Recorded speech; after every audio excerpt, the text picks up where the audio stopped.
మనం చూసే గొప్ప కథలన్నీ, అందులోనూ ఈ మాన్స్టర్ సినిమాలు, వాటి వెనక ఓ రహస్య ఫార్ములా దాగి ఉందని ఎప్పుడైనా అనిపించిందా? దాదాపు ప్రతి కథ అదే దారిలో వెళ్తుంది. ఈ రోజు మనమేం చేద్దామంటే, ఒక మాన్స్టర్ మూవీని తీసుకొని దాన్ని విడదీసి ఆ సీక్రెట్ ఫార్ములా ఏంటో చూద్దాం. అదే హీరో ప్రయాణం. అబ్బా! ఈ మాటలు వింటుంటేనే ఒంట్లో వణుకు పుడుతుంది గదండి. ఇది మనమిప్పుడు విశ్లేషించబోయే కథలో ఉన్న ఒక భయంకరమైన టైటానోబోవా గురించిన వర్ణన. అంటే చూడండి, మన హీరో ఎదుర్కోబోయే ప్రమాదం ఏ రేంజ్లో ఉండబోతోందో చెప్పడానికి ఇంతకంటే పవర్ఫుల్ స్టార్టింగ్ ఇంకేముంటుంది?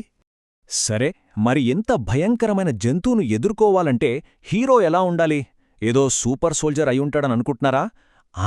అక్కడే అసలు కథ మొదలవుతుంది. ఏ హీరో ప్రయాణమైనా సరే వాళ్ల మామూలు, సాధారణ ప్రపంచంతోనే స్టార్ట్ అవుతుంది. మన హీరో ప్రపంచం కూడా చాలా చాలా సాధారణమైనది. చూశారా?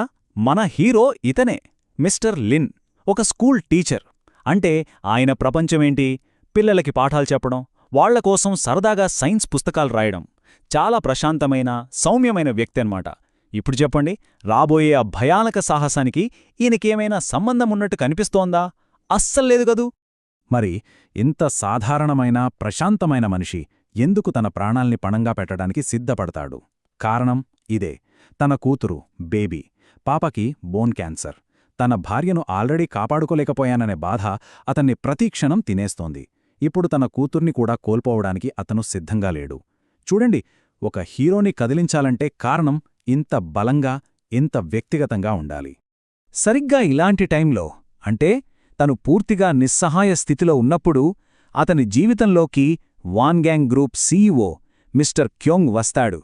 ఇది హీరో ప్రయాణంలో రెండో స్టెప్, సాహసానికి పులుపు, లేదా ది కాల్ టు అడ్వెంచర్. ఇక ఈ క్షణం నుండి మిస్టర్ లిన్ జీవితం ఎప్పటికీ ఒకేలా ఉండదు. మిస్టర్ క్యోంగ్ ఒట్టి చేతుల్లో రాలేదు, ఒక ఆశను తీసుకొచ్చాడు. అదే ఈ జీవనఫలం. ఇది ఏదో మామూలు పండు కాదు, క్యాన్సర్ను కూడా నయం చేయడల అద్భుత శక్తులున్నాయని ఒక నమ్మకం. మరిది ఎక్కడుంది? నో మ్యాన్స్ ఐలాండ్ అనే ఒక రహస్య ద్వీపంలో. అసలు ట్విస్టెంటో తెలుసా? ఆ ద్వీపం గురించి సమాచారమున్న ఏకైక ఆధారం మన మిస్టర్ లిన్ పిల్లలకోసం రాసిన ఆ పుస్తకమే. సో, మిషన్ పేరు ప్రాజెక్ట్ రీబర్త్. బయటకు చెప్పే కారణమేంటంటే మిస్టర్ క్యోను రక్షించడం.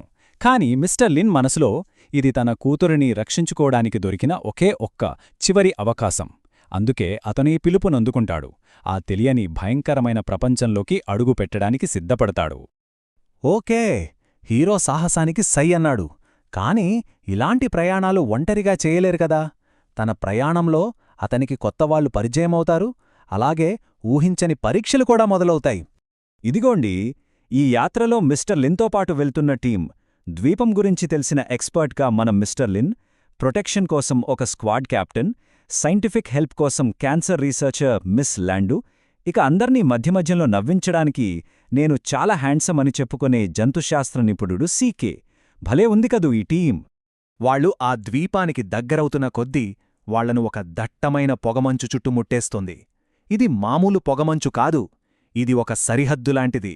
మనకు తెలిసిన ప్రపంచానికి, ఆ భయంకరమైన ద్వీపానికి మధ్య ఉన్న ఒక గోడ. ఒక్కసారి పొగమంచులోకి వెళ్లారంటే ఇక వెనక్కి తిరిగి రావడమనేది జరగదు. ఇక ఇక్కడ్నుంచి అసలు కథ మొదలవుతుంది. అసలైన పరీక్షలు స్టార్టవుతాయి. ఆ ద్వీపం తన దగ్గరకు వచ్చిన వాళ్లను అంత తేలిగ్గా వదలదు. అడుగడుగునా ప్రమాదం పొంచి ఉంటుంది. ఒక్కసారి ఆలోచించండి.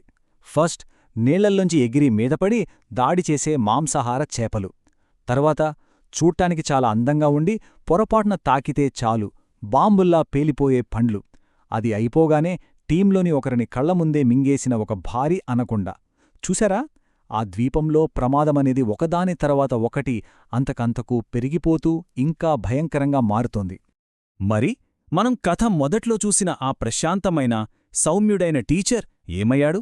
అతనిప్పుడు లేడు. ఈ పరీక్షలు అతని పూర్తిగా మార్చేశాయి. పిల్లల కోసం పుస్తకాల రాసిన చేతులు ఇప్పుడు ప్రాణాంతకమైన దారుల్లో దారి చూపిస్తున్నాయి. క్లాస్రూంలో నిశ్శబ్దంగా ఉండే ఆ వ్యక్తి ఇప్పుడు మొత్తం టీం కోసం కఠినమైన నిర్ణయాలు తీసుకుంటున్నాడు. ఇది హీరో ఎదుగుదలలో చాలా ముఖ్యమైన ఘట్టమన్నమాట. ఇన్ని కష్టాలు పడి, కొంతమందిని కోల్పోయి, చివరికి వాళ్లు ఆ జీవనఫలం ఉన్న చోటుకు చేరుకుంటారు. అయితే హీరో ప్రయాణంలో చివరి పరీక్ష, అంతిమ ఘట్టం ఎప్పుడూ చాలా కఠినంగా ఉంటుంది.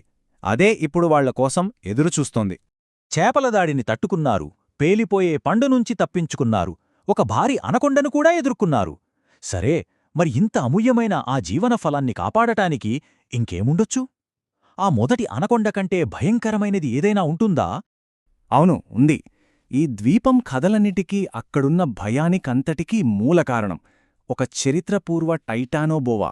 మనం కథ మొదట్లో విన్నాం కదా, ఆ భయంకరమైన సర్పం అది ఇప్పుడు నిద్రలేచి తన రాజ్యాన్ని కాపాడుకోవడానికి సిద్ధంగా ఉంది. ఇక చివరి అంకం, క్లైమాక్స్. తన వాళ్ళు ఆ ఫలంతో ప్రాణాలతో బయటపడాలి. అందుకోసం మిస్టర్ లిన్ ఒక నిర్ణయం తీసుకుంటాడు. ఆ రాక్షస సర్పాన్ని తనవైపుకు తిప్పుకుని మిగిలిన వాళ్లను అక్కడనుంచి పంపించేస్తాడు. తన ప్రాణాలను పణంగా పెడతాడు.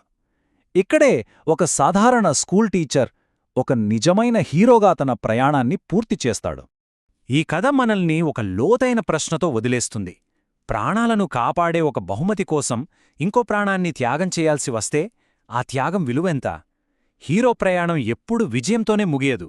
కొన్నిసార్లు ఇలాంటి సమాధానం లేని బరువైన ప్రశ్నలతో కూడా ముగుస్తుంది.